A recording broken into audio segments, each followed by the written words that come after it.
Where is it? Copy paste. Copy pasta.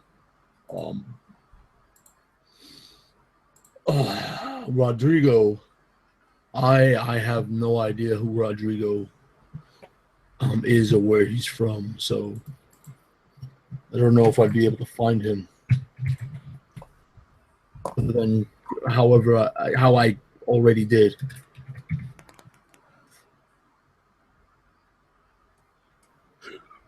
Yeah, there's like 1, 2, 3, 4, 5, 6, 7, 8 Rodrigo Leals in Facebook.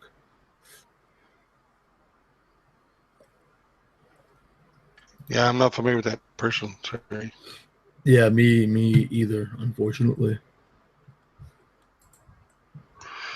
There's been so many new people join in the past year or so. I can't remember them all anymore. Yeah. Aha. What's up, brother? I was just sitting here waiting, seeing how long it would take you to realize I was already here. I'm like searching. Okay, where, why, and what did I do wrong? Because apparently I made a stealth check. Yeah, I just got an email like 4 minutes ago. I've been checking, but I thought maybe there was something going on with the game. I haven't heard anything. I'm ready. I've been ready. Yeah, I haven't. I literally just got the email like at 8:21. Damn. Yeah. Fun. Do you think BrigadeCon is killing Gmail right now? It's just killing Google in general. Like Google's not ready for 2016 BrigadeCon. I don't know. I think it can handle the 100+ people that are probably on. Yeah. Right? No, but you don't understand. We're role players. Within each of us is a few hundred people. So. Yeah, I don't know. I roll with the force of hundreds of men. You know what it is? I think Google is trying to get rid of RPGers. That's one of the reasons why they started changing Hangouts in the way that they did. Trying to get this PDF to actually open. It doesn't want to open. Really? Yeah, it opens as a blank page. Or as 45 blank pages, actually. What, you downloaded it from? Yeah, it's maybe it'll fill in with time. Mine does that sometimes. Starts off blank and then gradually fill in. Well, I left it open for like 10 minutes and it was just sitting there. Yeah. The beta is pre-rendered as it's pre-rendered as images, so it should load fairly fast. Gotcha. It looks like it's I don't know what kind of file this even is. It is a Google Drive file. Hold on, let me rename it as .pdf instead of .google Drive. That's an HTML document.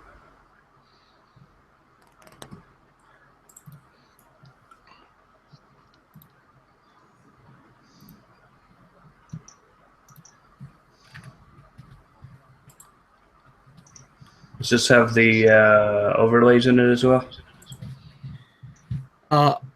The Google Docs is the one with the overlays. If you give me a second, I'll send you a link. Yeah, it's a RAR file. Is there anything in the PDF that I actually need? There's basic how to play information. Okay. How different is it from 5e? On the surface, not very. There's a few. All the stuff that's the same is the same, and then there's some chunks added on, like wrestling stuff and that's very different. Okay. Wait, hold on. Who's this? It's just weird that this isn't loading anything.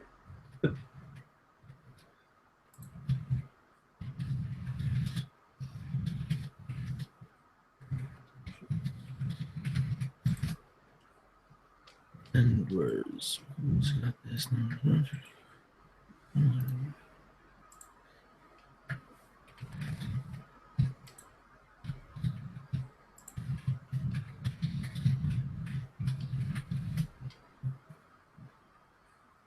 I'm getting like, hey, did your shit start already? I wanted to. Hmm. Yeah, I've been refreshing, waiting for the message, and it finally showed up like 10 minutes ago. Where's... I don't know why it's acting that way.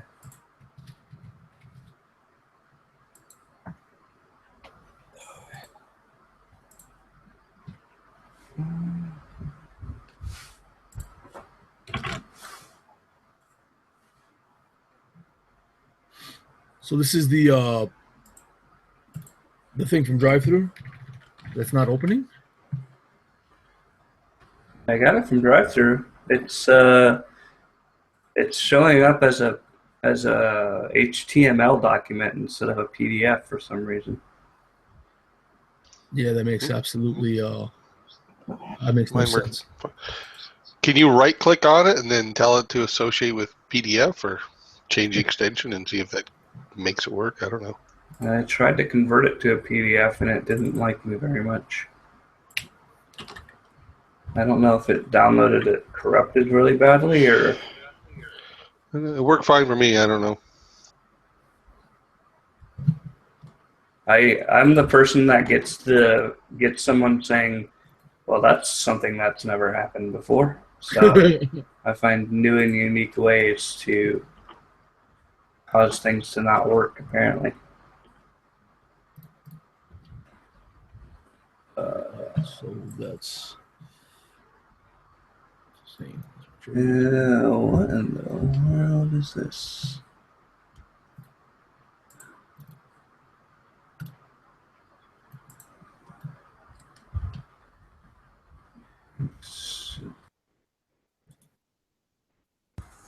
I'm currently trying to load it up to my Google Drive, and then I'll send you a link through the Google Drive so you can get it through there, and maybe that'll help. Yeah, let's see. What else do I have that can open it? Have you tried dragging and dropping it onto your web? Dragging and dropping it to your web browser?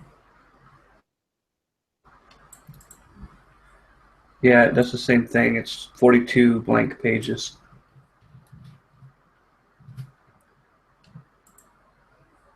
Right. So that should be. Wait, did I just do the right one? All right. It's all the links are looking like they're together. So let me just do a break. And the last link should be to the beta play kit.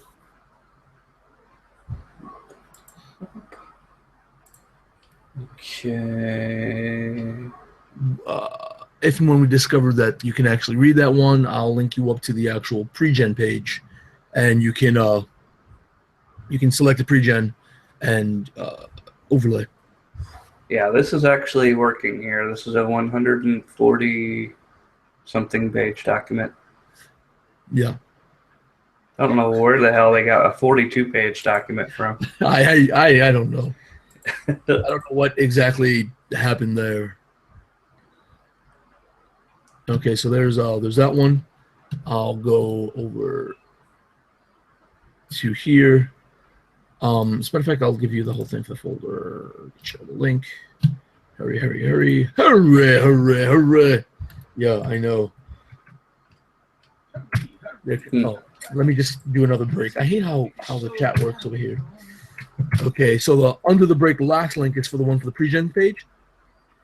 That has a link to the overlays and the separate pre-gens.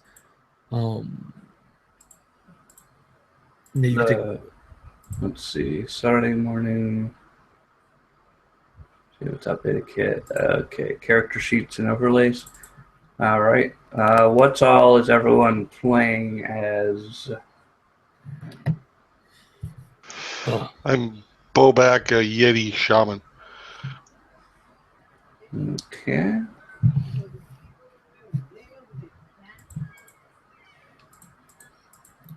I am Dimitri Frankie, War Wizard Robert. Okay. So anything that's not those two things, I'm assuming.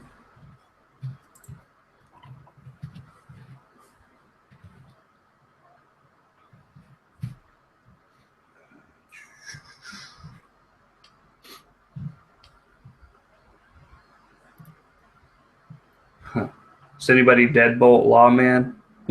Nobody is Deadbolt. That sounds pretty funny. Open with download. Oops. Is this your first time seeing the pre-gens? Yeah, I've never saw the drive link. Where was the drive link?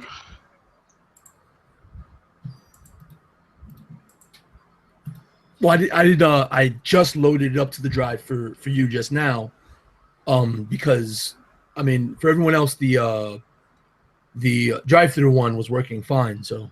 Oh yeah, my drive-through one gave me nothing but a 42-page blank document, so I didn't get the pre-gens or anything.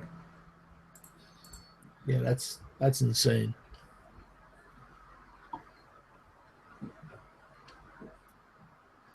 Yeah, I guess I should have tried opening the PDF earlier. I didn't think that it was going to be doing anything weird like that. Okay, so under this. Oh, come on. Ugh, I'm having so many problems. I'm being pressed to start now. I'm trying to get this overlay to. Yeah, I'm trying to get this overlay to download. Sorry. Is BrigadeCon telling you to start, Nelson? Oh yeah, we got all sorts of BrigadeCon messages, private messages on me. I got like 3 tabs open. Really? Yeah. Why? Yeah, they're like, go. Yeah, go, do it. Okay, for some reason I cannot download this overlay now. Don't worry about the overlay. Do you know which jet you're playing? Yeah, I got the character sheet. I thought I had the character sheet. Good Lord, I must sound like I have no idea what I'm doing. I swear, this thing is being all kind of goofy.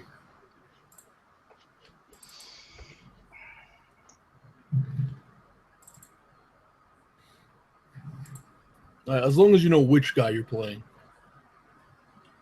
Oh, it's not letting me download anything. That's why I can't download any of these. I can just look at them. So I'm just gonna have to have them open and looking at them instead of physically having a copy of it. Yeah, well, as long as you can read it, but that's still really weird. I don't know. I've never had these kind of problems on Hangouts or Drive before. Usually it just downloads and away it goes. Yeah, I always like to make sure everything's working the day before, so come game time you're ready to go. Yeah. I've been at school all week, so it's been kind of tough to get in to look at all of it. Yeah, me and Rob have been harassing each other for a bit, so Yeah. well beforehand. Let's see, so which is awesome, and I'm awesome to see how your rendition of Bobak is. But yeah, I'll start this up, and then we'll just.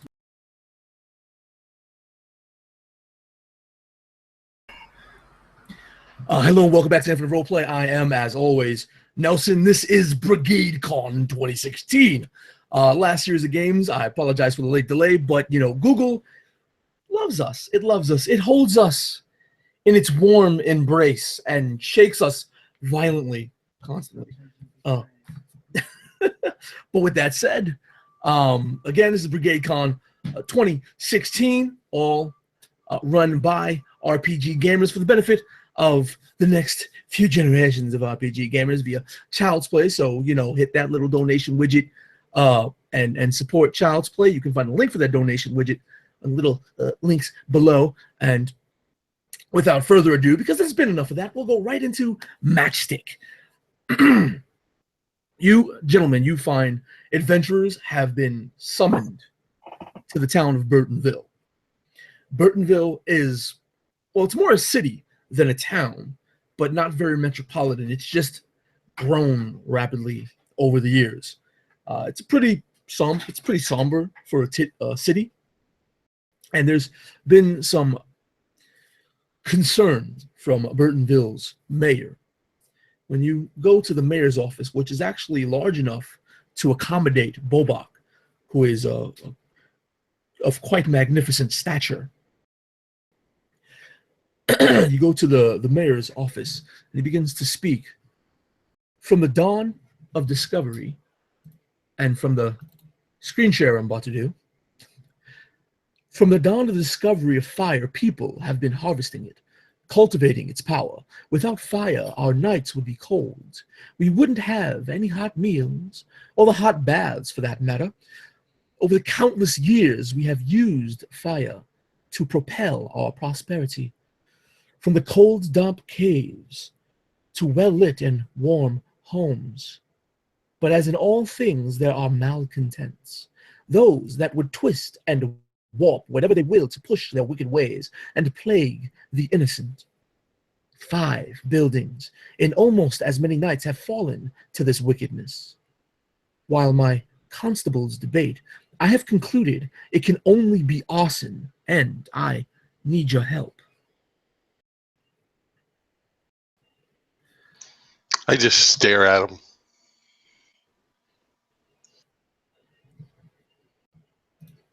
Like intensely.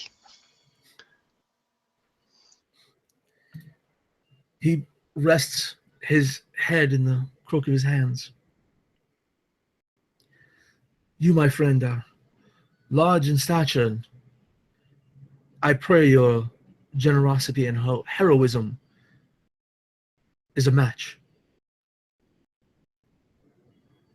We are indeed in great need in these times.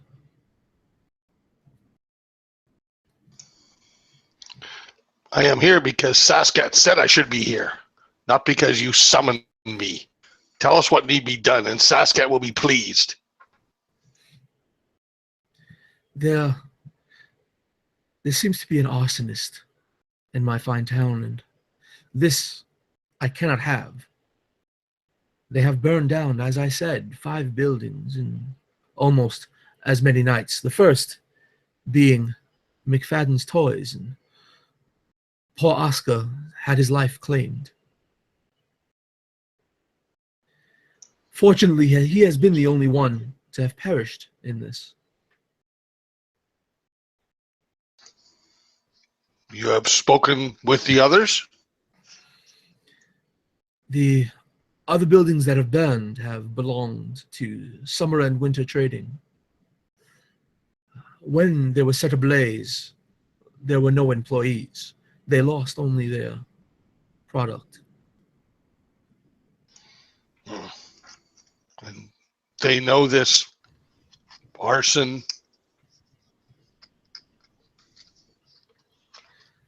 Well, they have left it to Burtonville's constabularies to come to the root of the problem, to discover what's going on. But I cannot risk the loss of more life. And if the flames were to reach the docks of our fair city, there would be no recovering. We will crush the arson. But where? Where is it? This is something I do not know, where this arsonist is, or if indeed it is only a single arsonist.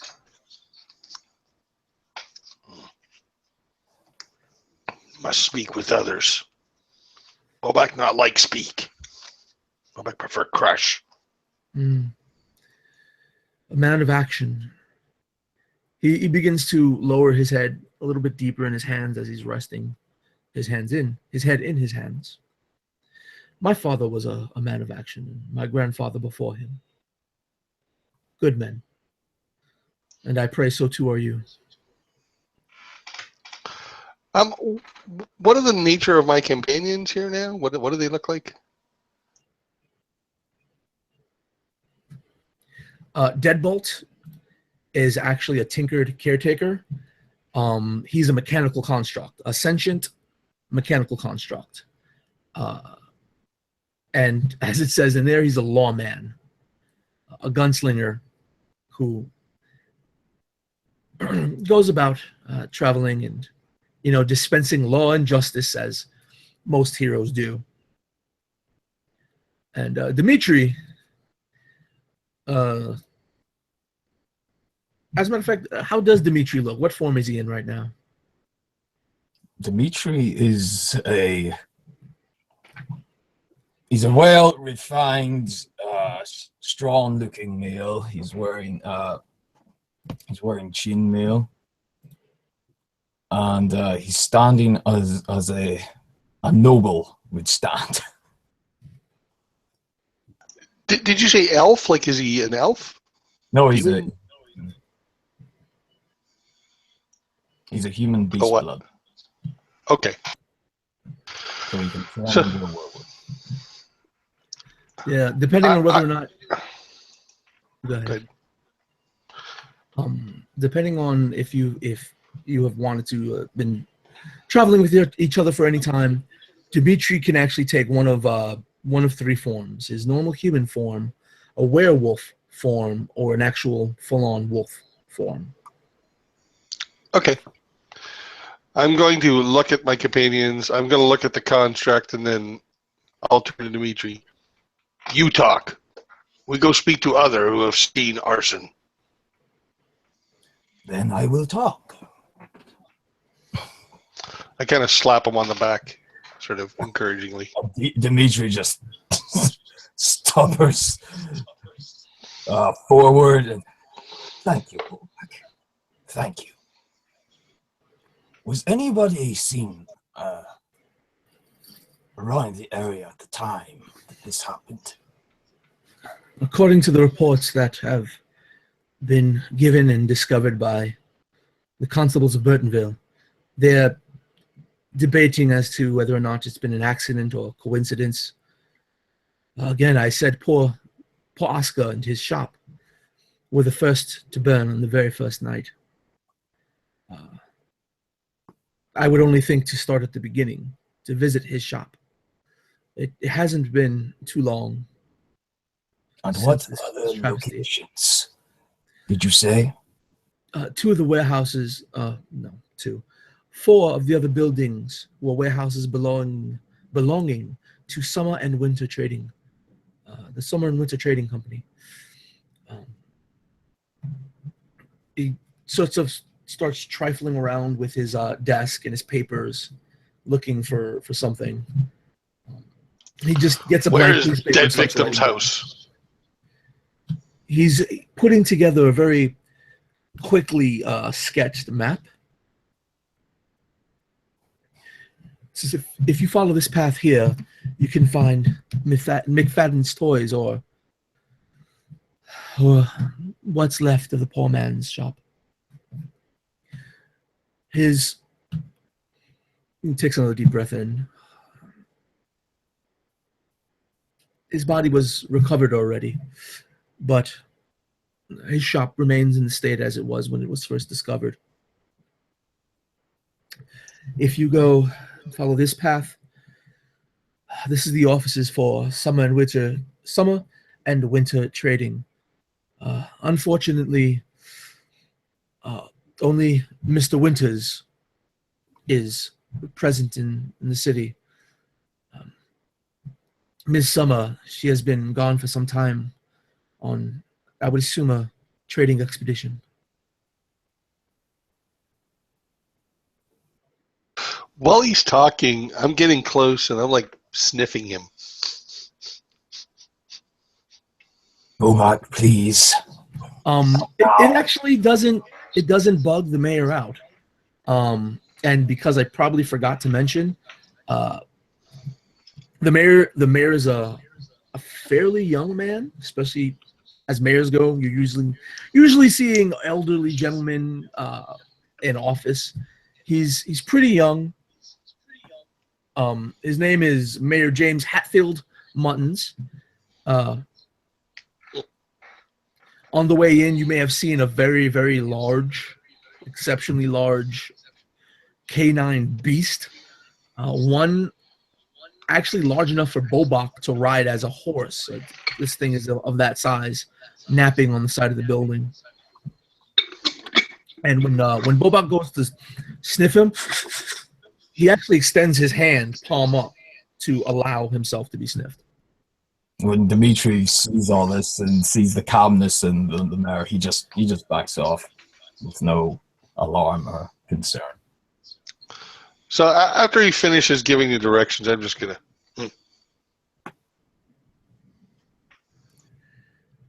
Please, I don't want to rush you. I don't want any mistakes to be made, but this must come to an end before someone else loses their life. We will do our utmost.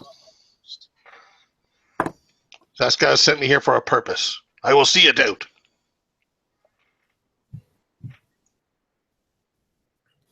So, does Deadbolt have any interactions with the mayor before you head out? I think Deadbolt was just kind of sitting there, and everyone was kind of under the assumption that he was just kind of quietly listening. But then his eyes kind of pop open, and he goes, "Well, hello there. Did somebody call for justice? Name's Deadbolt." Hello, my mechanical friend. Yes, there's truth before justice, but justice in the end. It's what we all desire, isn't it?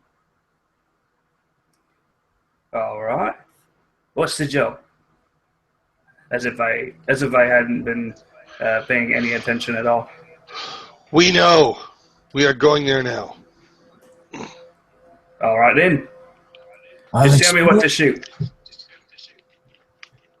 Dimitri looks at Deadbolt. I will explain to you on the way. Is he dead or alive?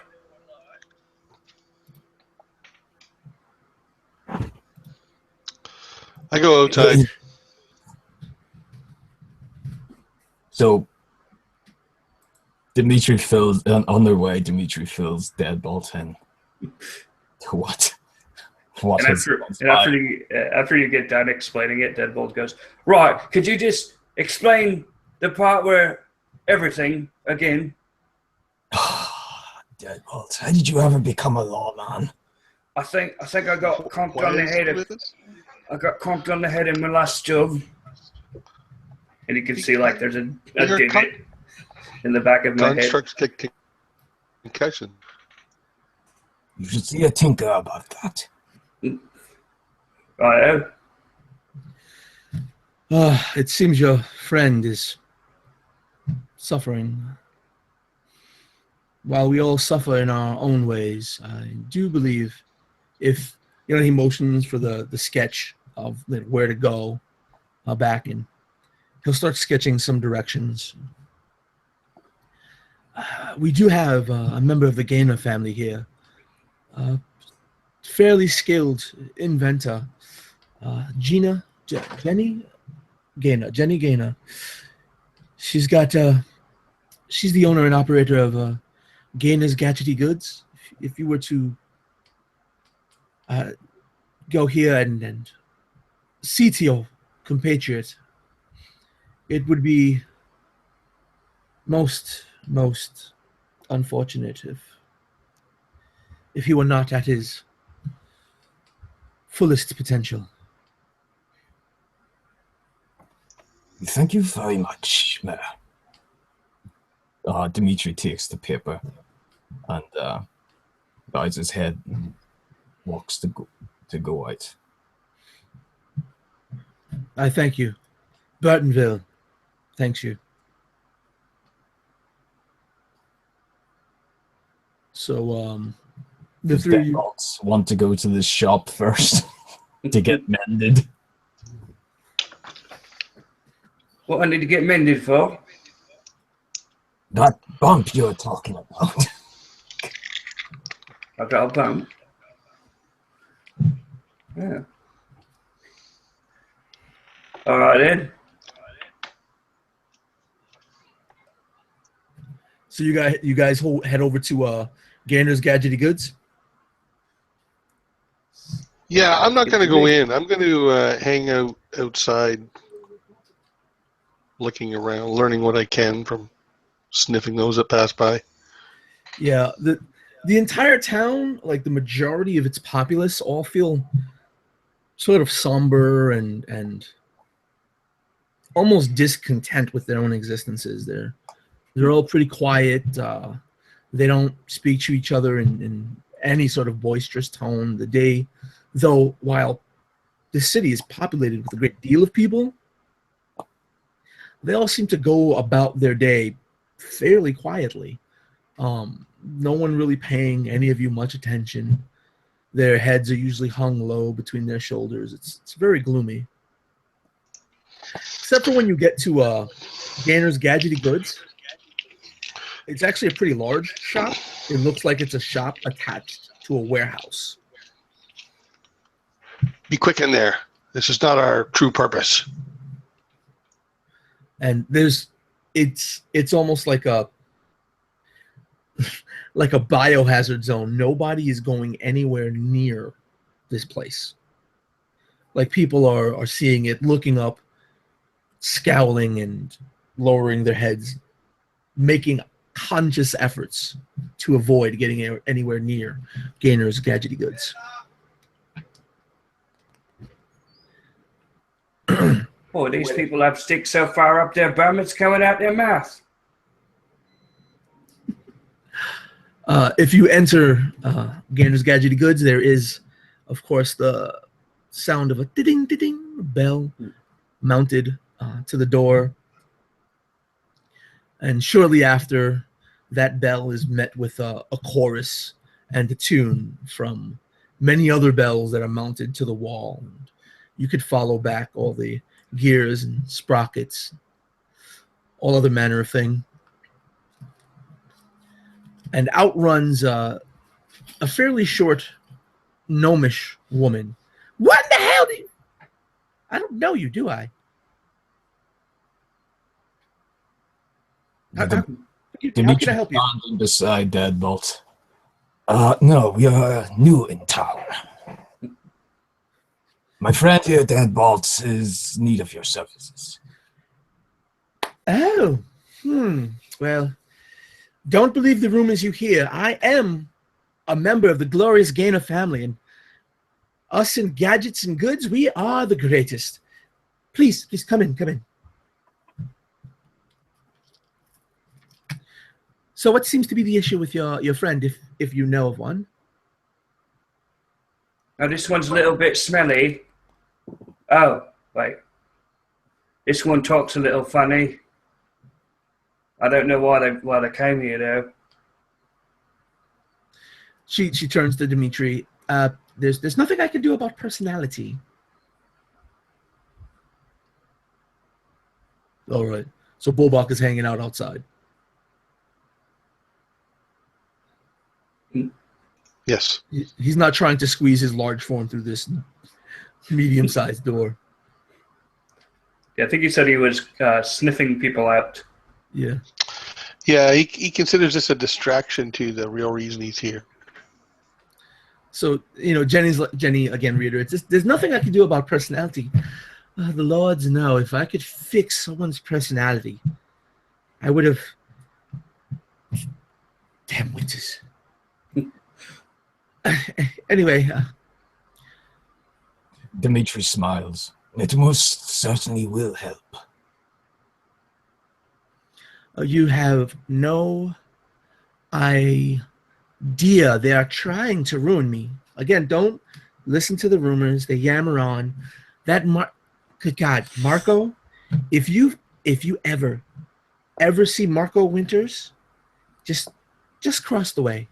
Don't even give him the time of day. And she's starting to, walk around the shop and pull little tools off of the walls and stuff. That Marco Winters, he is such an asshole. I can't. Okay, do we need a... She glances over at Deadbolt.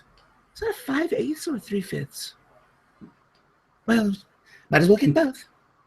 Why is this man such an asshole? You. She sort of sighs out. It's a tragic thing. I don't we have, and she starts rubbing her eyes as if she was already crying, although she hasn't shed any tears yet. So you have your friend. You said he had an issue. Well, he was complaining about a bump on the back of his head, but he seemed to have forgotten about this. Deadbolt? And he's got this blank look in his eyes like he doesn't recognize his own name. Oh. I think you want a deadbolt? Here. 5 3/8. He needs a little maintenance, I think, to help him. The last time he got a bad hit in the head. She's nodding. Okay. Plopping all the tools on the floor, she walks over and grabs a little ladder. Then drags over a little stool. You sit. She's pointing at Deadbolt, telling him to sit on the stool. Situates the ladder behind the stool and uses it to climb up high enough to gain access to Deadbolt's cranium. Sorry, I didn't catch your name. I'm so sorry. I've been so preoccupied. You don't know how stressful it is. I'm Jenny, owner and operator of Gainer's Gadgety Goods. Jenny Gaynor. Pleased to meet you. My name is Dimitri. How are you doing, Dimitri? I'm very well, thank you. Undoubtedly much better than I or your forgetful friend here. Let's see. And she starts fiddling around with all sorts of gadgets and tools, and she's putting her hands over Deadbolt's cranium. Oh, what are you doing there? Hush now. That doesn't feel right. Oh no, it's starting to sound a little. Oh, what's going on? That's not funny. It just kind of. Sorry about that. I'm feeling much better now. Thank you. Ah, he's back. And she lets a sigh out. You see, like I said, don't believe those vile rumors. And now she's actually visibly fighting back tears. Don't believe them. I know I'm a member of the Gaynor family, and I know what I'm doing. None are better. I'm the best in Burtonville. I'm sure you are, Jenny, but please, what is wrong? Since you're pressing her, she's like, that damn Marco Winters. He blames me, and I swear he used his influence or paid off everyone else that worked on the project and said it was my fault. But my science was correct. My designs were good. Is he blaming you for the fires? For the fires? No. Then what are we talking about? She's starting to tear up, and she's wiping the tears away from her face. She's sniffling. My own nose is really stuffed up, so it's hard for me to pretend to sniffle.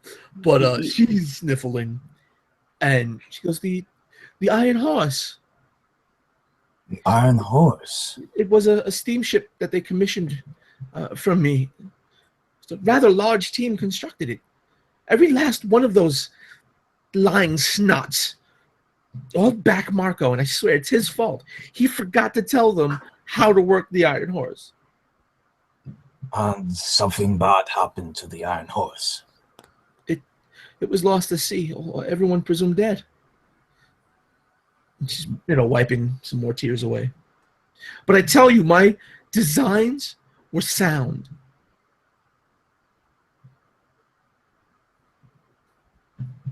I believe you, Jenny.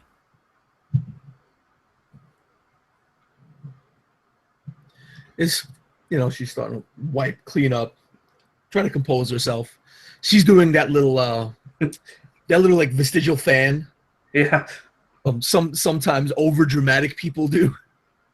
Deadbolt will reach into his pocket and pull out a rag, which is probably used to clean oil and things like that, and try to offer it to her. Yeah, she takes it and wipes her face, smears some oil on her face, and she's completely and totally comfortable with it. And for a moment, she stops and again, my nose is stuffy, but she sniffs the oiled rag, and she's like, a smell of well-geared, lubricated machine. It's I've always found it calming. And then she motions to hand you back your oily rag. Do you have any idea why everyone's so uppity around here? It's never been that much of an upbeat place, but there were a lot of people lost on the Iron Horse. And you can see that her eyes are welling up again. It wasn't my fault. I feel terribly about starting to get choked up about what happened, but it was Marco. It was Marco.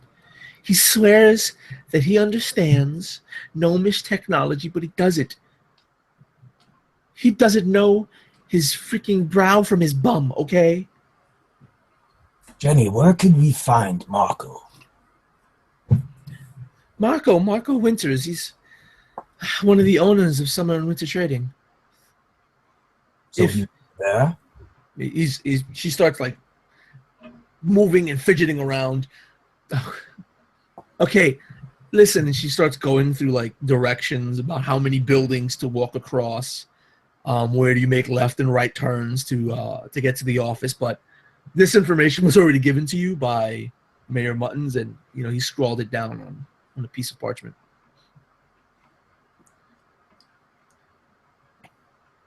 I thank you kindly for your information. And I would like to add that since you have not been convicted by a higher court, you must be innocent. I am. I swear it. Oh, for all those lying little snots, I could show you my designs. Anyone that knows anything, and she starts like switching her head. Anyone that knows anything knows. They can tell by looking at my designs that they are flawless. Well, I'm not sure if I'm skilled at that sort of thing. What is it? Thermonuclear something? A thermonuclear whatchamacallit? That's it. If only we had a great... and she like purses her lips, hangs her head really low, which is kind of disturbing for the two of you because you're both much larger than her. Debo, do you have any of that? Maybe you can reassure Jenny? Do I have any what? Thermonuclear, what do you call it? I don't know. Do I have any thermonuclear whatchamacallit? Yeah, thermonuclear whatchamacallit. Under skills, on the very first page of Deadbolt's sheet, you have it at a +4. Oh, that's an actual skill. My goodness. Yes. Okay, so is that just a standard D20 roll? Yeah, D20 +4 for you. Nice. She'll go and go through her stuff, get some plans, and there's a very large, like elaborate plan. She lays it out on the floor, and she actually has to crawl on her plan to keep rolling it out because, like I said, it's a very large, intricate plan. You could assume millions of gears involved in this. There's gears, steam tanks, chambers, pistons. Oops. That is an 11. 11 total? Yes. Yeah, you're starting to get lost in these plans. I think I imagine that I'm almost lost in the beauty of it, of the complexity. Like I'm looking at this like that scene from Ferris Bueller where the guy's just staring at the painting. I think that's me right now. Yeah. You can understand it well enough to understand how magnificent it is, but not how it works. My lady, if I could cry, I would. This is gorgeous, but even far beyond me. She sighs.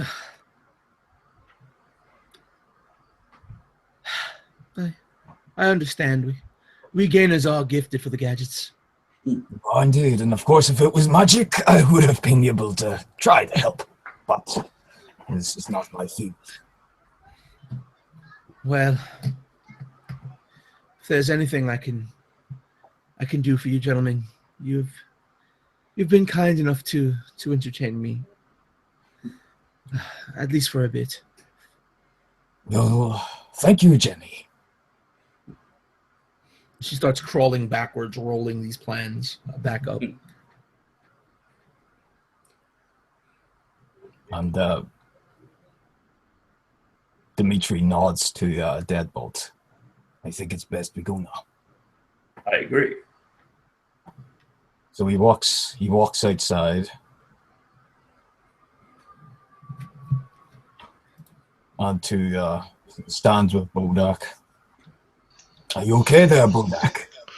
Yes, come. The sun continues to move in the sky, and we are no closer to our goal. We must seek out these places of arson. A ship was sunk recently. A ship by the name of the Iron Horse.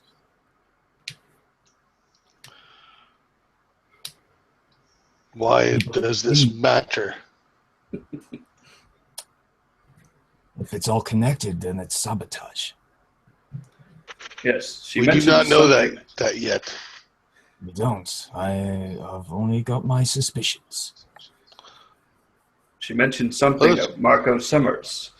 Perhaps he had a hand in this. Well, she claims that he had a hand in this catastrophe. Perhaps this is revenge on him, or an attempt to distract our attention from the real culprit.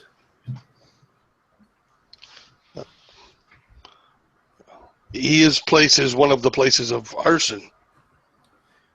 But Should yes, go but there who would you suspect less than he who was the victim of arson himself? We can learn nothing standing here, Then we should go and investigate this. as I have been saying. I concur. So, are you headed to McFadden's Toys or one of the? The first place where the guy died. Yeah, that's McFadden's Toys. That's McFadden's Right. Toy Shop. So again, you guys are walking around, and people aren't paying you too much attention. You walk through the city of Burtonville, and you come to where McFadden Toys, or what's left of McFadden Toys, is, and it's kind of like a burnt out husk. A fair bit of the front entrance is just gone and charred.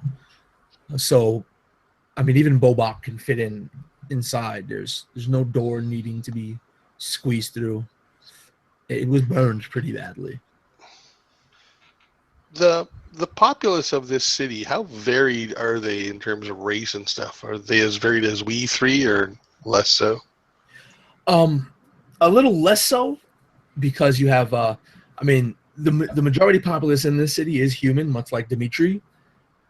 There are other tinkered caretakers, but they are few and far between. And right now, you haven't seen any Yetis, but you have seen elves, half-orcs, halflings. You've seen Nazari halflings. You've even seen some of the Nimragar halflings, which are very short and animalistic, very, very toothy. They look like they could, at the very least, bite Bobak's finger clean off. As well as some actual orcs, which in Saturday morning tabletop look more like gorillas. You know, they're very large upper bodies with long and large forearms. But, you know, they're still fairly well dressed and kept. It's a pretty diverse city, but the majority populace is what you would expect. Okay. I'm going to go into the building. First, I'm just going to put my head in and I'm going to sniff around. And then I want to slowly make my way around the place, looking for tracks, things out of place, unusual scents? Yeah, both Bobak. Bobak actively sniffing it. There's a very, very heavy foreboding presence. In what's left of McFadden toys. You're fighting your primal nature to sort of enter it. And when Dimitri eventually follows, that same animal instinct is to back away. That animalistic instinct has to be fought to move into this building. Evil is in this place.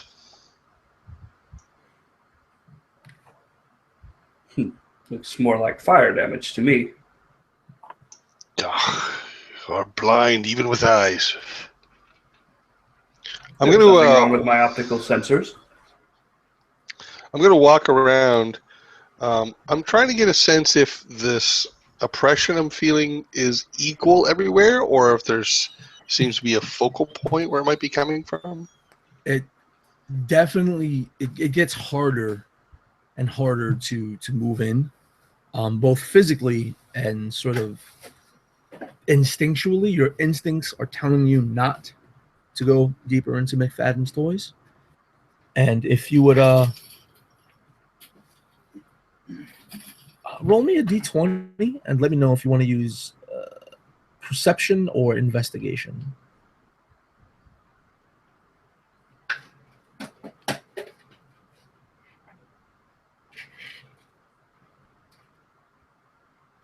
I think he's perceiving this time. Investigate seems to me to be interpreting clues. Right now he's looking for clues. So let me know what you got. 11 on the die. What did I go? I don't see any bonuses to perception. If you're not skilled in perception, so it's just your wisdom, and that's Okay. a +1. Right. So 12 then. That's my total. And it's a 12. I mean, of course, you notice the sort of char. There's what looks to be pieces of marionettes, other toys, little toy horses. There seems to be almost gnomish design toys that have gears that are unfinished and burnt. There's a half-hung painting on the side of the wall, and just a lot of debris around you. Can I want to look at the pattern of where things are to see if stuff burned where it lay or if it was like, you know what I mean? Mm-hmm. Like you'd see like soot kind of spread out and things like that. Slide marks and drag marks. Where if it burned where it'd stand, the basic shapes where walls were and everything would still be proper. You know what I mean? You can see, oh, that was a wall, that was a door, that was a. Right. I guess I would ask for an intelligence check. Okay, I was gonna say investigation, but okay. Or an investigation, your choice. Yeah, I'll do that. That makes sense to me. I don't even know what my stats are. So,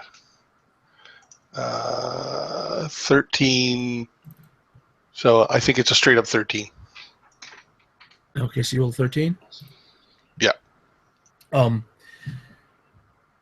Looking at the sort of the burn patterns, or looking for burn patterns, it looks like the walls. It looks like there was a pattern, but the pattern doesn't make any sense.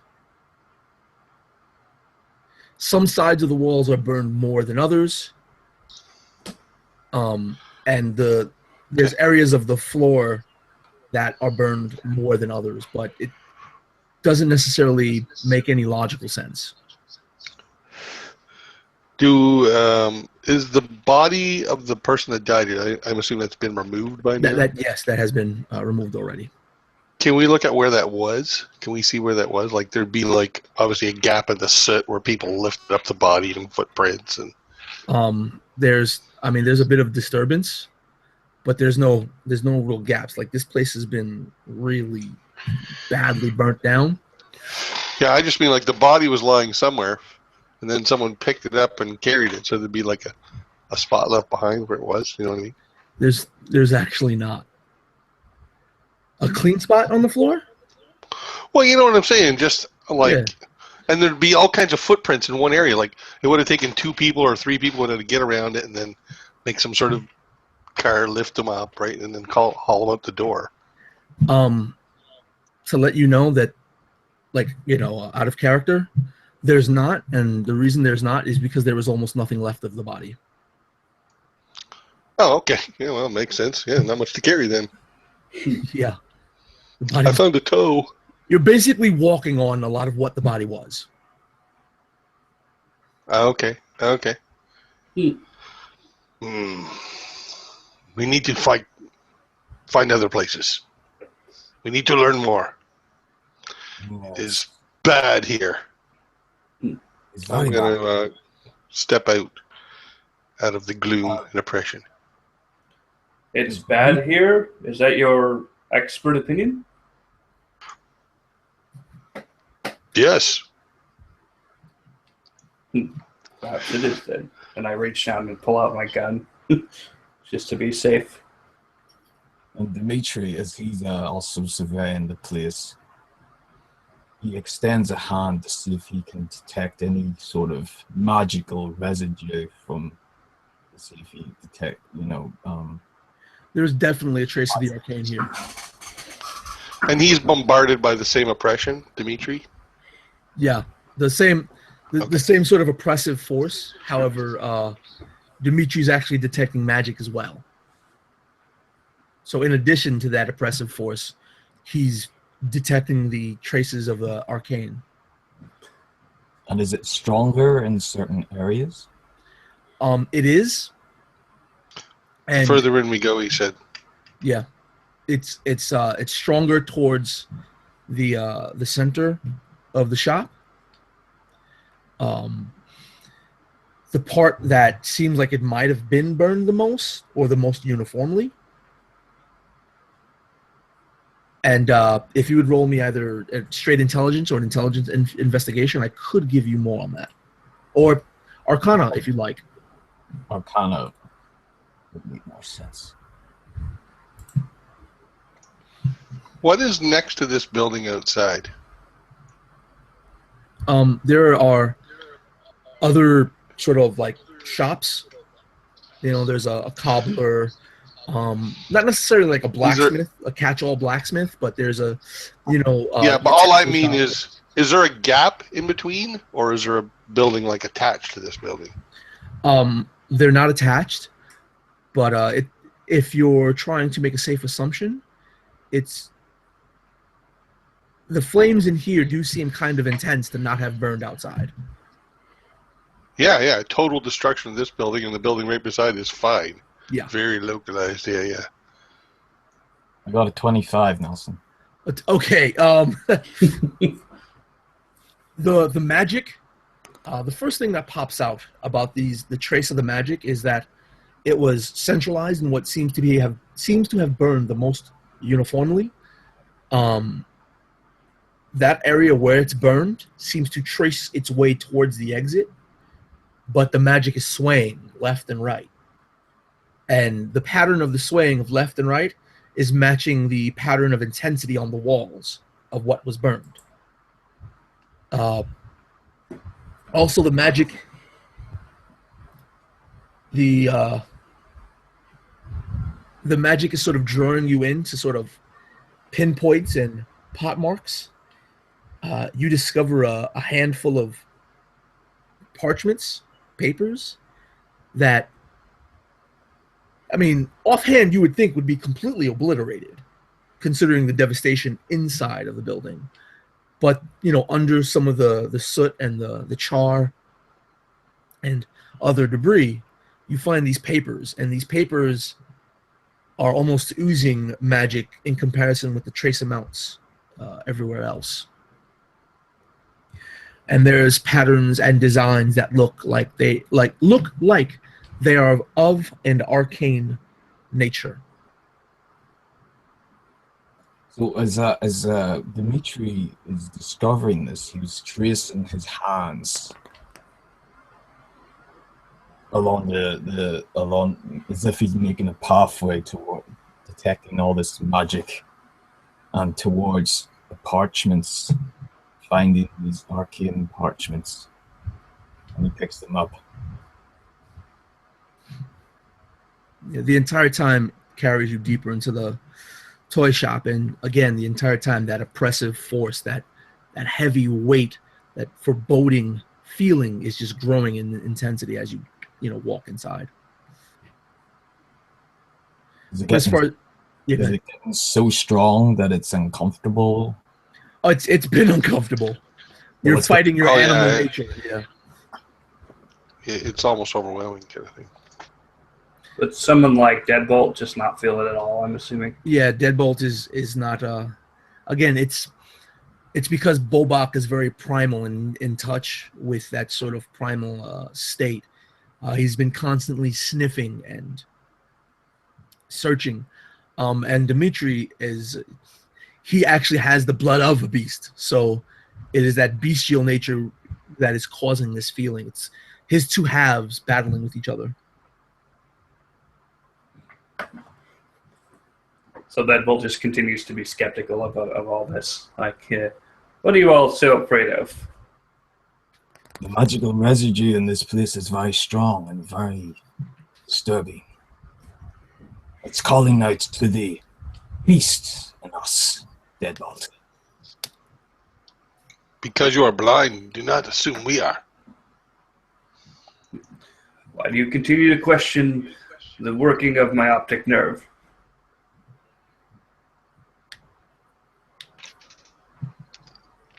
So what's the next stop on our list of attacked places? Other than the McFadden toy shop, if you guys are finished here for now, the next 4 buildings have all been warehouses owned by Summer and Winter Trading. You can visit any one of those buildings or actually go to the Summer and Winter Trading office and seek an audience with Marco Winters, which is one of the 2 people that own and operate this corporation or company. Yeah, I want to confront him. I just wanted to get some clues or evidence we could slap in the face with when we did. So whatever warehouse, whatever target location is closest to where we are now. Yes, Dimitri stops and just says, I dare not go any further into this place. Let us follow the trail. And then he takes off with the other direction. I'm going to be walking, sniffing as I'm walking. Maybe I got an idea what this burnt smell smells like now, and I know there's another one we're headed towards, so I'm going to sort of let my nose guide me. Just follow your nose. So, yeah, you guys, again, start walking through the streets of Burtonville, and I mean, it never seems to sort of stop. It's always busy. There's always people moving around, but the majority of them are really quiet and really sort of somber. They all hold their heads fairly low. And you follow this makeshift map of yours to the Summer and Winter Trading Company.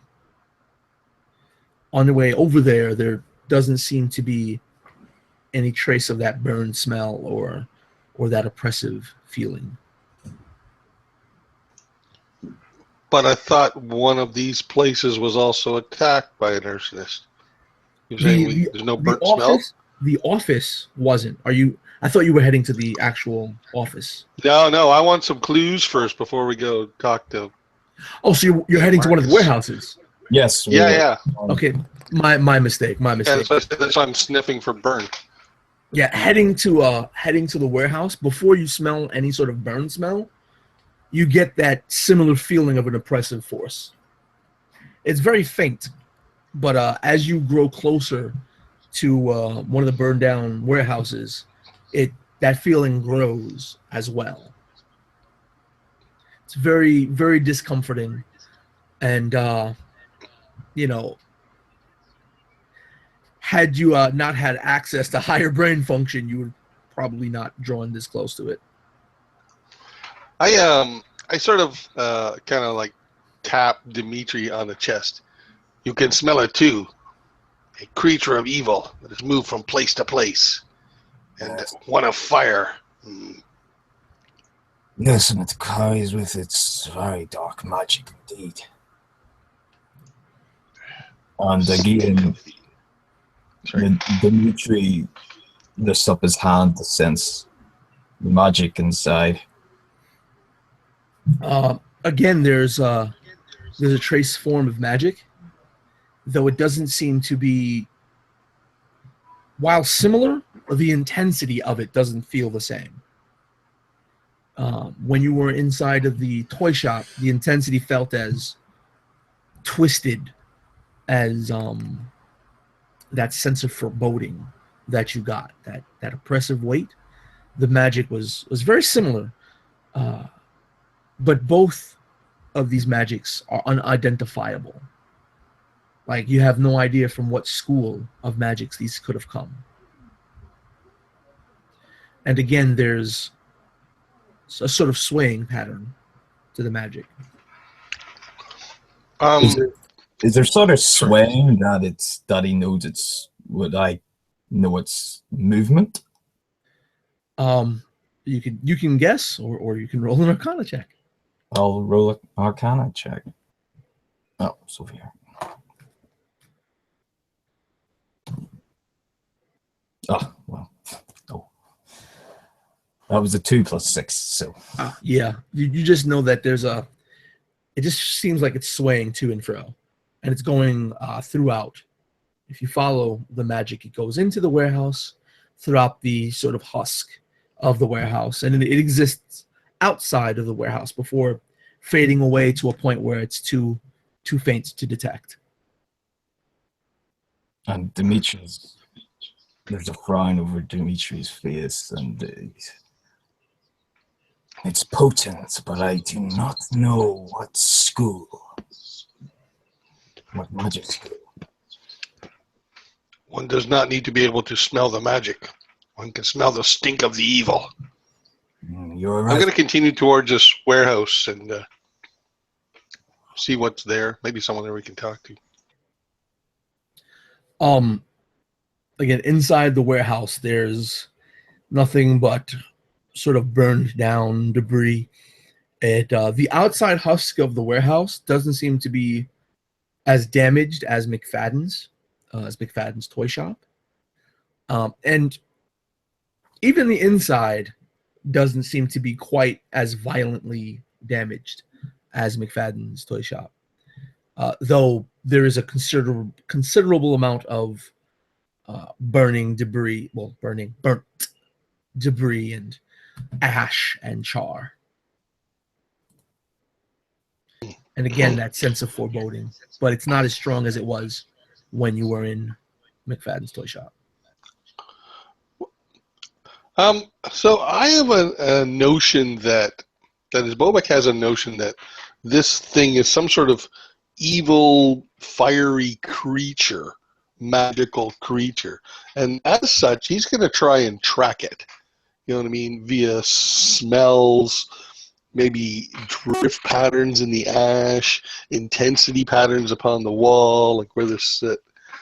He's going to bring his tracking skills to bear and try and plot its path, which I'm assuming he guesses is going to weave its way through these 5 buildings anyway. So this would be, I know it's wisdom. I think maybe survival, or you tell me what skill you want to use, and depending on the actual skill you use will reveal a specific type of information. Well, yeah, I would say it's probably survival. I see him as living. He doesn't live in the city, like you say. There's no Yeti here. He lives up in the mountains, probably with his own clan, and so he came into town because he was summoned, or his god told him he had a duty to do here, and so I think survival works because he mostly lives like up in the mountains, and that's how I envision him. I mean, Yeah, that's where Sasquatches live, right? no problem. Roll. Everybody roll knows that about Sasquatches. Let me know what you get.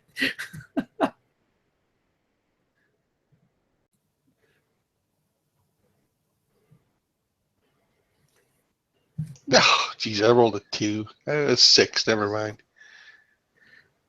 Yeah, it's more like you're trying to track it, and you're disturbing the ash more than following any pattern.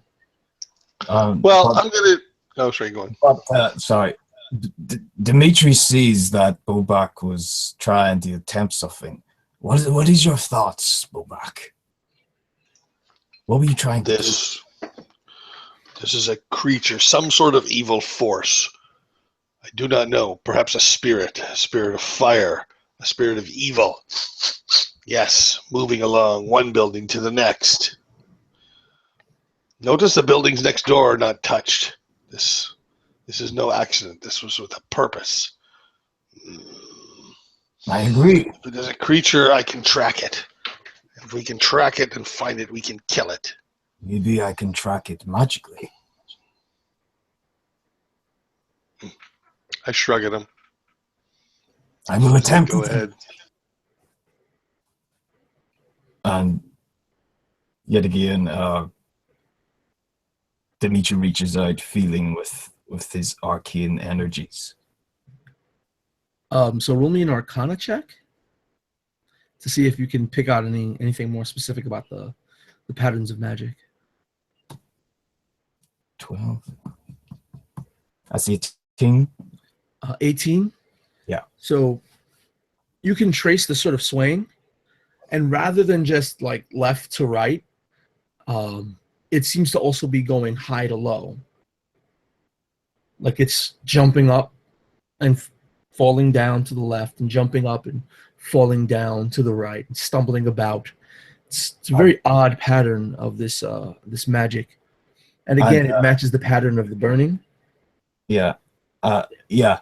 And Dimitri yet again is tracing this with his hands and making that pattern as if it's going up and down, and he's looking perplexed. It does seem to be some sort of movement, I think. Is this thing jumping? Yeah. There you can tell that there's an ultimate trajectory between the swaying motions, and you can follow them until their end, where the magic becomes too faint to follow. Okay. But it also seems to go in a direction that's not the direction of the next building burned down. So Dimitri is following this to where it feels fainter, and where would he be standing now? Outside of the building, maybe 5-6 feet outside of the building before it becomes untraceable, and it seems to be heading in a direction that's not the next burned down building. Like if the next warehouse that burned down is to the west, it's the direction that you're facing from tracing the magical pattern is south. Do we know the order these buildings were burnt? You weren't given the order of the burning of the buildings. Okay. But this was just the closest one. So Dimitri walks back in and looks at Deadbolt and Bobak. I've traced the residue, magical residue, and it stops.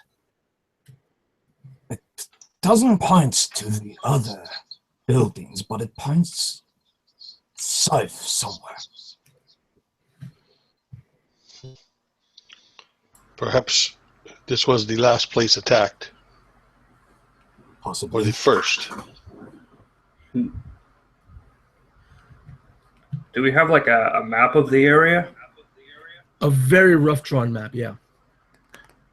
Because I think if we could to try and map out where the fires went in what order, could we do that to kind of determine just generally which direction they were going?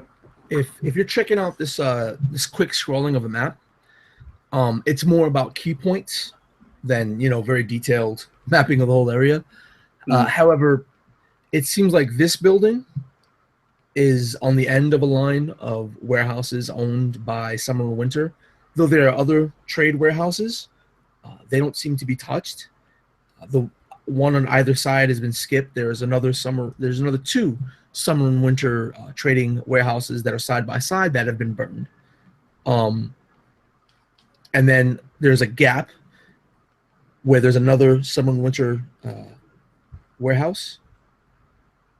And the fourth, the final burned out husk of a warehouse is on the other side of the gap.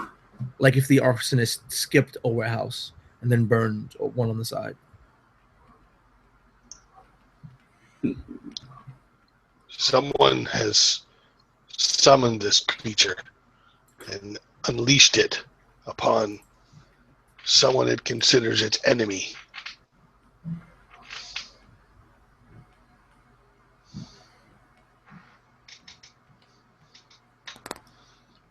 But it's strange, isn't it, that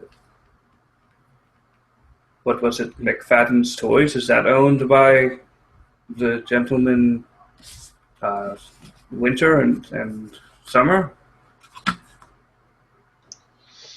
Perhaps there was where the creature was unleashed. The magic was much Or stronger. created.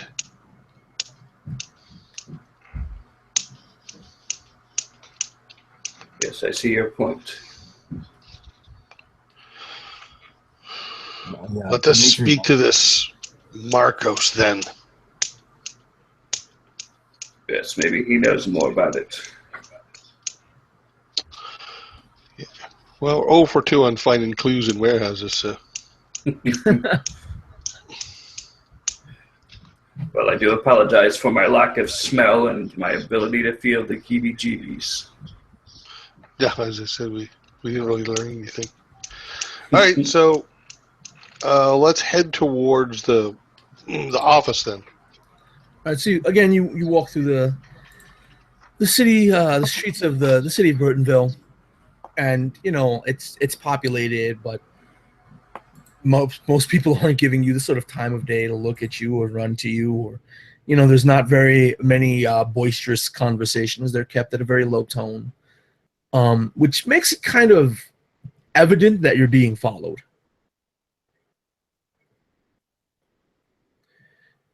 Yeah. Someone trails us. You continue on. I will circle around and follow the follower. And then I kind of like immediately make a right turn. Like I don't even really wait for him to respond. Boba, you're the giant of the company. And Bobak just walks off. That's said. So you're continuing to walk forward. You're being trailed. The figure trailing you is wearing sort of a long, beat-up coat, bandana, half-orc is his apparent race. And he's sort of gaining on you, but he doesn't seem to be running at you. He's just walking at a slightly fast pace. And he's stumbling about a bit as he's doing so. Once I've circled around, yeah, to where like he's now in front of me, I'm gonna start running towards him like almost at a loping pace. Like I can see this Yeti might almost run like a gorilla sort of thing, All right. Like we'll go right up the street right after him, and my goal is to come up behind him and like just pick him up under the armpits, clear off the ground. There are some sort of gasps when you do so, like from the surrounding populace, because you are very large and fairly imposing figure. Mhm. And you come up right behind this dude and yoke him up exactly like you said. And he's like, Okay. "Oh, hey!" So I'm going to pin him against the wall. I'm holding him suspended off the ground. Why do you follow us? I was checking you guys out, and it looked like you guys you hear about the bindings, right? The bindings. Speak. The bind. Can you put me down? It's not very comfortable up here. Okay, so I'll peg him. I'll kind of like slam him onto his feet, sort of thing. He's like, ugh. Speak. Yo, rough one. And you notice that he's a half orc, and he speaks a little bit funny because he's missing many of his front teeth. Yeah, I don't care.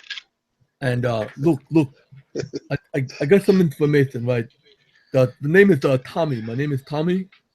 I was by the warehouse, one of the first warehouse that at Boeing, and the second warehouse too, and I saw like it the little figure wearing a red hood and what looked like a little white dress, maybe one of those gnomes or half, the sword people. I saw them there. They went around the fires. They binded all. They binded. Dimitri steps. How many? Just I only saw the one. Did you see what it looked like? Says Dimitri as he steps forward. Yeah. You just described it. Short. Yeah, I just described it. It was a little short woman. Unless there was a guy wearing a dress under it, but that's just weird. Yeah, so it had to be a little short person, right? A little short person is a happening, the gnome, maybe a really short dwarf. But it was a woman, yeah. It was a woman. She was wearing a dress.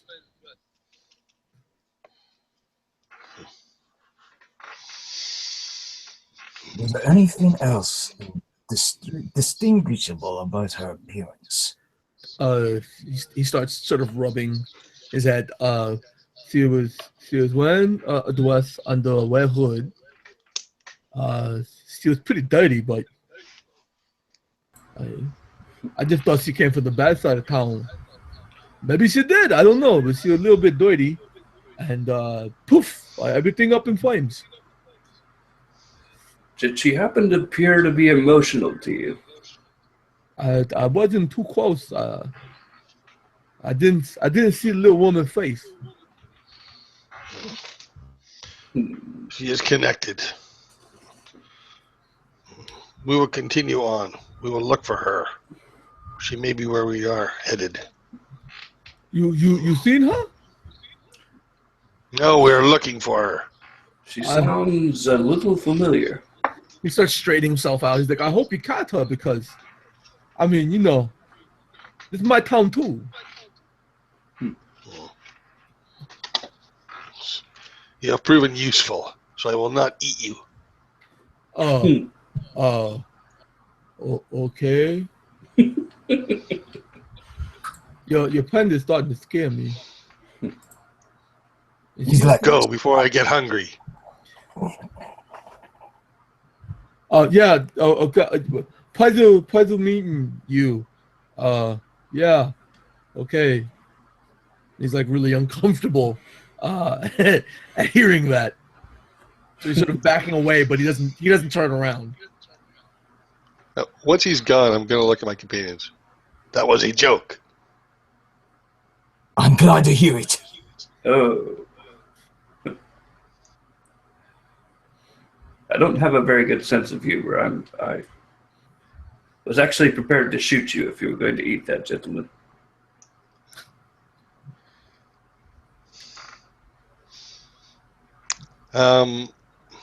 Let us find Margos. So we're going to continue on towards the office. Yes. And now we know to look for a short gnome woman.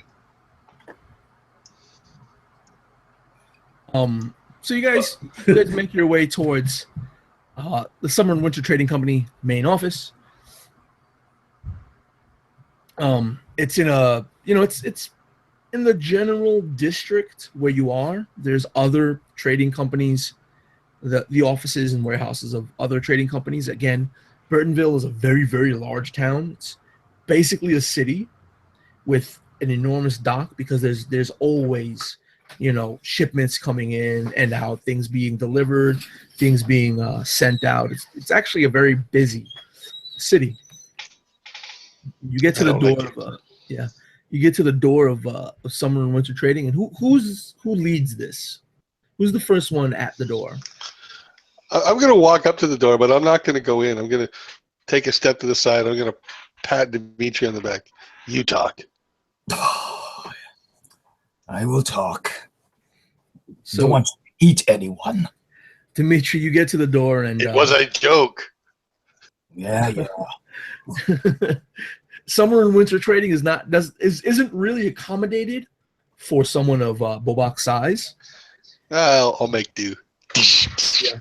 So, like, you walk up to the door, and there's like a little welcome mat in front of the door. It's, there's welcome burned into slats of wood that are just woven together on the floor. And when you step on these slats of wood, it feels like the floor sinks about a half inch. And as it does, you can hear, "Welcome to Summer and Winter Trading." And it's in a voice that is very reminiscent of Deadbolt, though maybe not his specific voice. But, the pace, the timbre, and that sort of tinny sound at the end of every word. And the door opens up. It just starts speaking like when I step on it? Well, you said you stepped to the side. Fair enough. Okay. When Dimitri steps right in front of the door, there's obviously a pressure plate that he's standing on the welcome mat. That's when you start hearing, "Welcome to Summer and Winter Trading, the best trading company here in Burtonville. Please enter in." I jump half a step back, and then I smack it the carpet with my weapon. Hopefully after Dimitri gets off. Yeah, I'm not aiming for Dimitri. I'm just aiming for a part where he isn't. Dimitri does. What the hell? No warning? This thing just comes to life? What the hell? Nearly hit me, he says as he's looking up to Bobak. And if I wanted to hit you, I would have hit you. I hit the mat. It came to life. I'm going to poke at it with the weapon. Bobak, it's a technology stuff.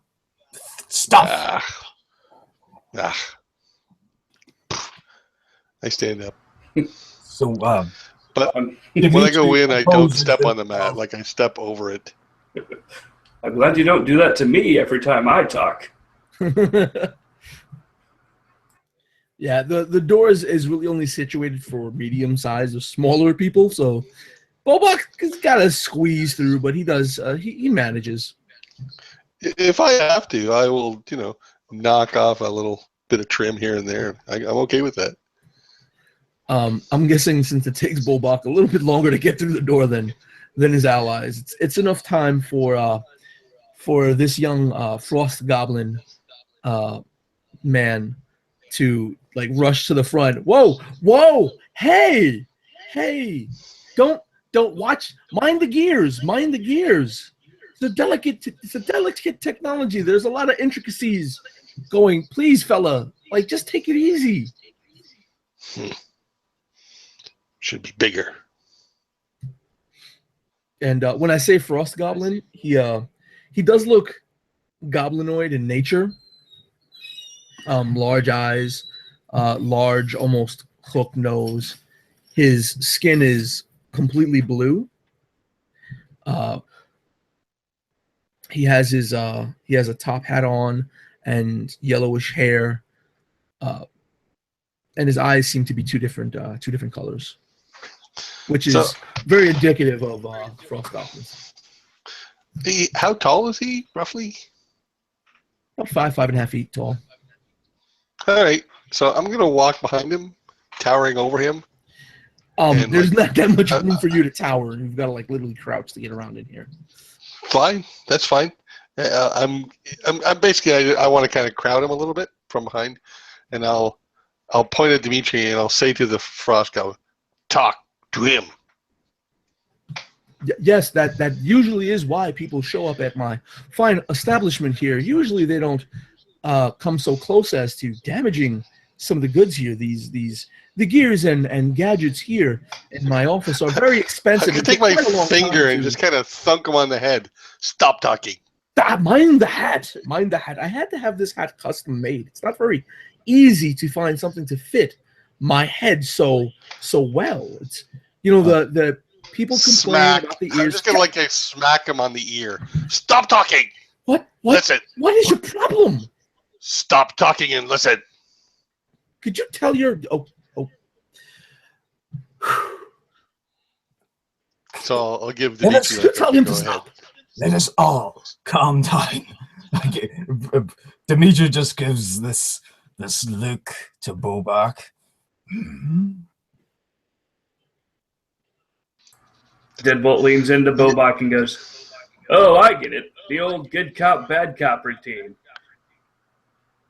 I stare at him, totally not understand what he's talking about. I take out a piece of meat from my pouch.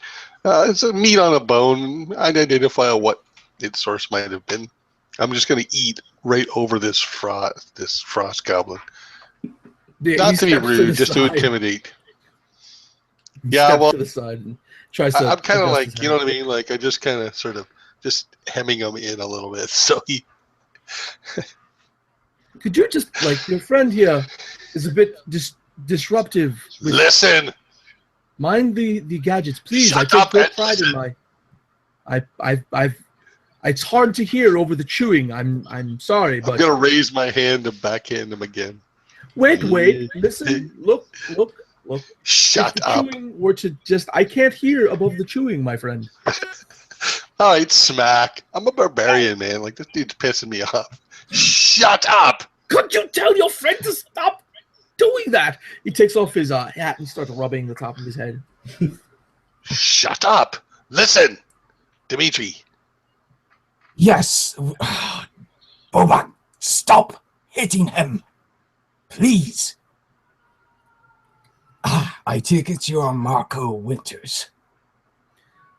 Yes, if I wasn't accosted in such a way, I would have had the time to introduce myself. Yes, I'm so. We apologize. He is a Yeti. But yes, I am Dimitri, and we're here on. We are here. Words are escaping me. Damn it. We've been commissioned to investigate the fires by the mayor. Oh, you mean the fires? And he's still rubbing his head in sort of a very pained manner. The fires that burned down are storage facilities. Yes. Yes, and is there anybody you know that would do this to you? Well, he thinks for a while. Well, the constables have been looking into it for some time, and while I wouldn't say it's necessarily her fault, there's a little bit of bad blood between I don't know if you know her, Jenny Gaynor. Yeah, she owns that trinket shop. Quite shoddy work, mind you. I had faith in her family's name. You know, they do make great and glorious gadgets, many of which I have purchased here and have in display in my office. So I had faith in her family name that she could deliver, and unfortunately, she was starts scratching his brow, unable to. Regarding the ship that sunk. The ship? Ah, yes. Iron The Horse. Horse. A great tragedy indeed. Many lives, many lives were lost. Quite unfortunate. Does he sound sincere about that? Roll an insight check. Certainly.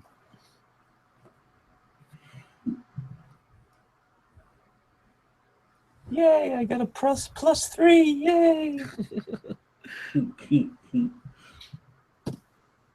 15, 16, 17. 17. Yeah, he's in no way, shape, or form sincere about it. Like, it's more like vestigial what he's saying. Like it's the right thing to say. That's what you get from him. Like he's saying it because it's the right thing to say. Yes, I gathered that. Ah, I lost my words again.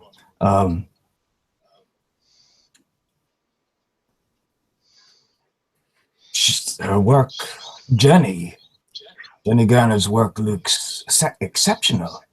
My friend Deadbolt here can attest to that. You would think you're and he's pointing at of course Deadbolt. You're a designer? You're starting to examine you and sort of appraise you and your character. I'm gonna clamp a big hand on his shoulder. Don't listen. Look, Listen. I was asked a question. They were talking to me. I was listening. I have been nothing but cooperative. Why? I'm gonna take my other hand and put it over his mouth, like. So I got my hand on his shoulder. Yeah. Listen, Why do you continue? Dimitri, you have more to ask him. We need him. We need him to speak, Bobak. he sort of just motions his head. But have him speak useful things. You know, if you'd stop accosting me, we could be more pleasant about this and get this business done with. Why are you growling? That is very uncomfortable that you're growling. What else must you ask, Dimitri?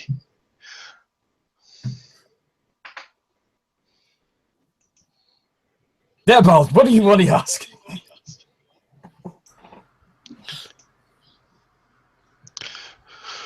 What else do you wish to ask? I'm sure your friend Deadbolt can attest to the shoddy craftsmanship of. No, we thought it was acceptable. Quite the contrary. It looked very good to me. Looks can be deceiving. Have you had a good look? Well, I'm assuming since you helped her with it, you've got a copy of the plans here, and you can show me exactly what you think is wrong with it. I had. Well, I unfortunately had all faith in Miss Gaynor, of course, you know, her famous family name. So I did not oversee the project. I had some employees and those in which that I hired help her. But all I did was commission the building of the steamship. It was supposed to be one of our crowning achievements here at Summer and Winter Trading to have a ship designed by one of the great Gaynor family of a technology such as theirs. The quality is quite exceptional. If you look here, and he sort of motions to his shelf, and there's a bunch of sort of gadgets, goods, and wind up memorabilia. I have a songbird here designed by Gregory Gaynor himself. The mechanisms twirl in such a way to activate not only. How does this help us? I was asked the question. Please do not accost me again. This is most discomforting. I do not understand why you are here. You barely even fit in my office. Why is he here? There's a space in which one can fit, and this is not. Someone has been burning buildings. We must find him. You will help us find him. I want you to find this person burning buildings. I mean, the constables themselves have yet to address me with the conclusion that it is actually an arsonist, but it only makes nothing else. My buildings have been targeted. We have lost many items. Am I getting the impression that he's stalling? I mean, it's quite obvious that he's long-winded as all hell. Mm-hmm. Like, he doesn't want to stop talking. Yeah, well, yeah. He's really pushing it.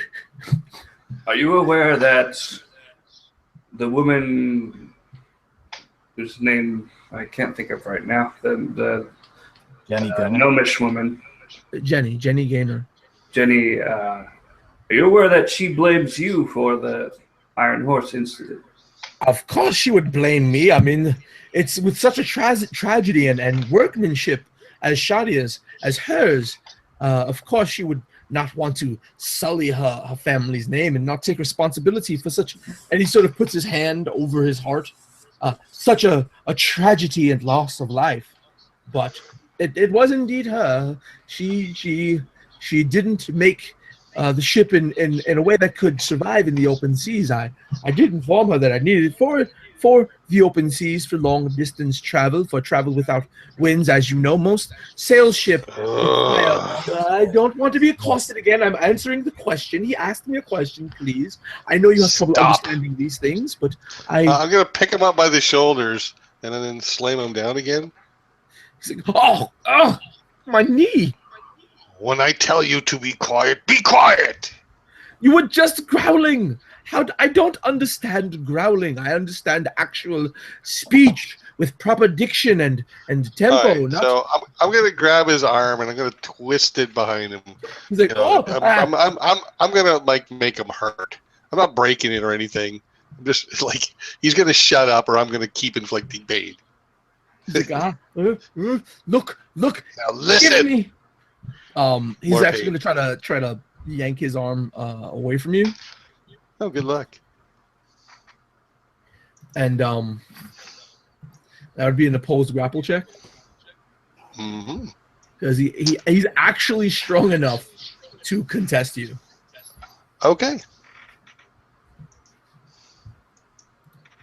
Which usually only highly skilled warriors and adventurers. So it's a strength, just a straight up strength check, right? Yeah. I rolled an 8. 17. He can't get away 17. from you. Yeah.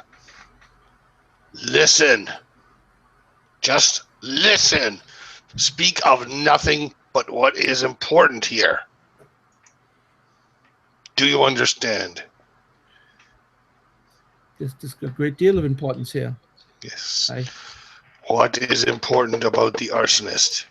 That is why we are here. Not tell us of other trinkets and items. Dimitri, you have more questions? Is there anything else you wish to tell us, Marco, that you have not already told us? I am unsure. I am quite worried for my well-being here, and it seems to be clouding my judgment. I am in no small degree of pain, which your associate here. You are not answering his question. I'm finding it difficult to come to the conclusion. We are looking for an arsonist that is quite evil and quite powerful. Tell him of the woman.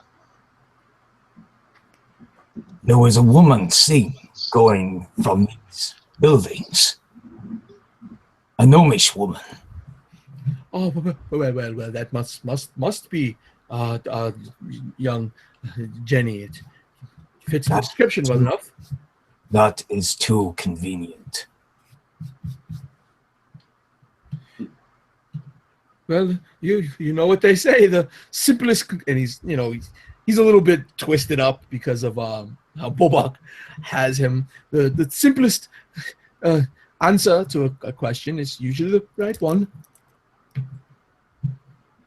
Delbert, if I'm not mistaken, doesn't the lawman possess some sort of, I don't know, something that can get the truth out of somebody?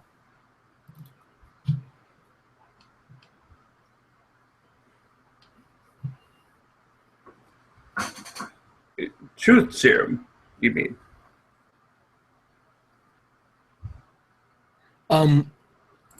The lawman has a special feature. It's called I am the law. If you look at your character sheet, the second page, towards the bottom of the page, you see I am the law. When trying to extract truth from a target, You may gain a level of insanity to gain the best possible result. Ask 3 questions, and you get the most truthful answer that the target can give. Uh-huh. So it's like if you go all what Bobok's going, your results are probably going to be better, but it's going to stress you out a lot. Oh, that's okay. I think I as well am tiring of this person's ramblings. He seems to be rambling just to skirt the issue. So I think I would invoke that, or however I would want to do that. Yeah. So just mark off on a piece of paper somewhere that you've gained the level of insanity. The first level of insanity you gain just kind of gives you the shakes, but it's no mechanical effect. And ask 3 questions, and I will answer them as truthfully as Marco Winters can answer these questions. In other words, he can still stretch the truth, probably. He's going to answer you in the most true. It all depends on your question. He'll answer you to the limit of his knowledge, right? But he might not have all the answers. Exactly. Yeah, he's not going to tell us something he doesn't know, but at the same time, is this like Zone of Truth, basically? Where it's like kind of... This is more like a good cop, bad cop, but you're both. We're both bad cops. Yeah, I'm going to lean in and pull out... I'm going to lean in and say, here's the bad news, friend. He's the good cop. That is most unsettling. Would you like to meet bad cop? Not particularly. Then I've got a few questions for you, citizen. All right, so one by one, ask them away. Well, is it something I can throw to committee, or should it just be whatever Deadbolt would think? You can ask your friends what you want to ask, but ultimately it's what Deadbolt asks that gets answered. So I would turn to them and I would say, should I ask him about his involvement in the Iron Horse? Yeah, you got to ask some direct questions, like maybe tell us all you know about the arsons, something like that.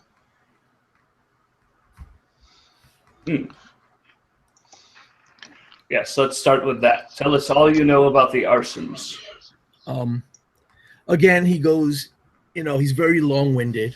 He speaks a lot. There are some sort of notions of, technology and gadgets and goods. And again, just he won't shut up, but ultimately you derive what he knows is actually very little.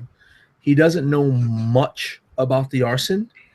And if anybody is an arsonist, if anybody is specifically burning buildings, that they must be targeting Summer and Winter's trading, and the only person that he can think of offhand is Jenny Gaynor.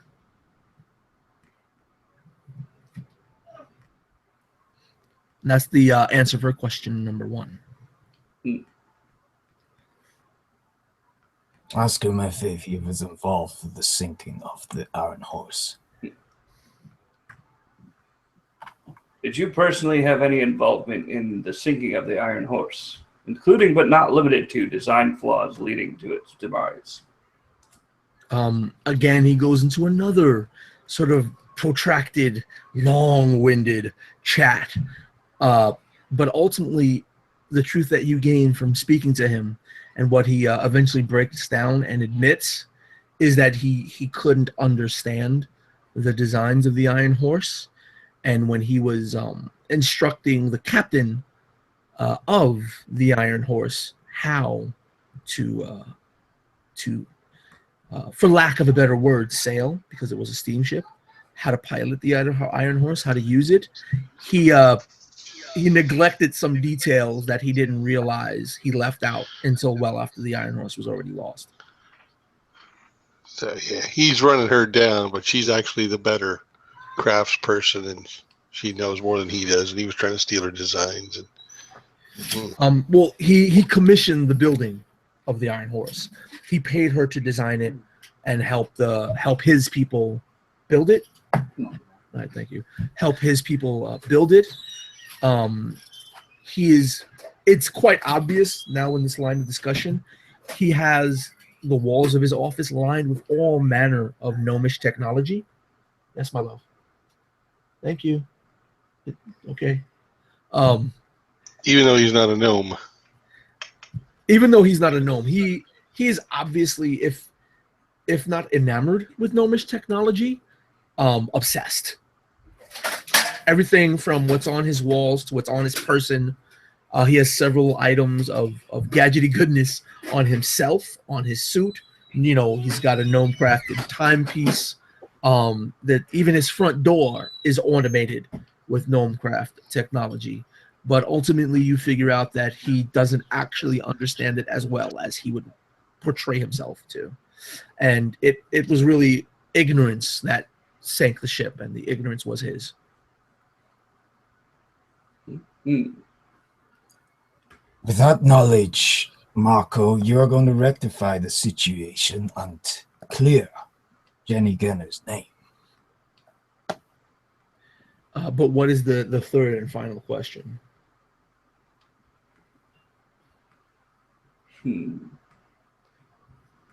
What do you suppose it should be? Well, he doesn't know much about the arsons, and maybe a location of the next person we're looking for. Might know that. I don't know who you're looking for. Well, I don't. Like I was kind of throwing it to the group, but Ginny. Do we know where Ginny is? Yeah, you actually went. Right. We were talking to her, right? Yes. Yeah. Right. So she's going to be easy to find. So who else might we be looking for that might be involved? See, he doesn't know what's going on, really. He just was trying to blame it on her. But it could be her. I don't know what to ask.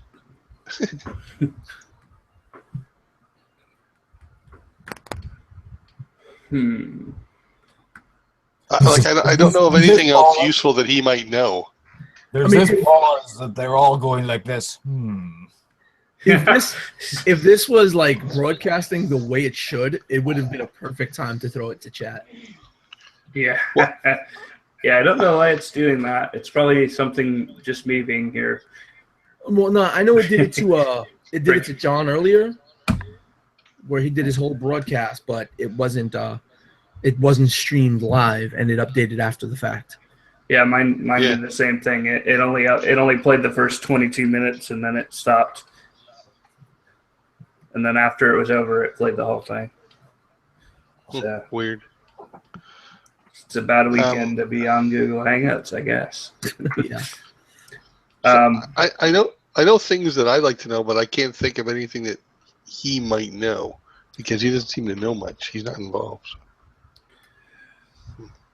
Well, it is his business. I guess maybe we could ask him if he had insurance or if he had any kind of protection against this kind of thing, because that would at least give him some kind of a motivation if he's involved somehow. He's already said that he's not involved with the arsonists. Yeah, he doesn't know. True enough.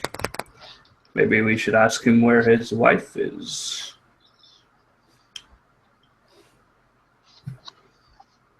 I mean, she is half owner of the company. The other owner is not his wife.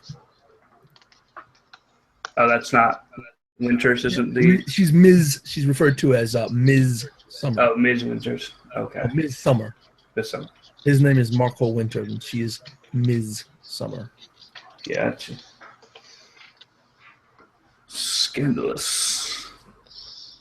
You gonna ask them?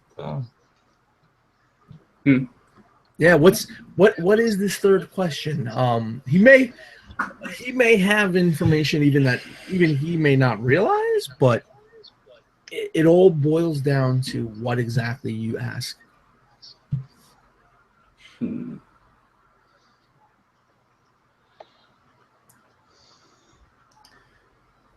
I'd be kind of curious to know if he knew if Miss Jenny practiced any kind of magic.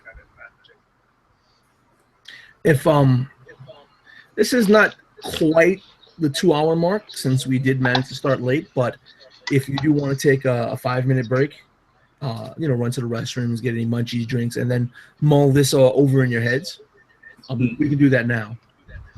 That sounds good. Okay.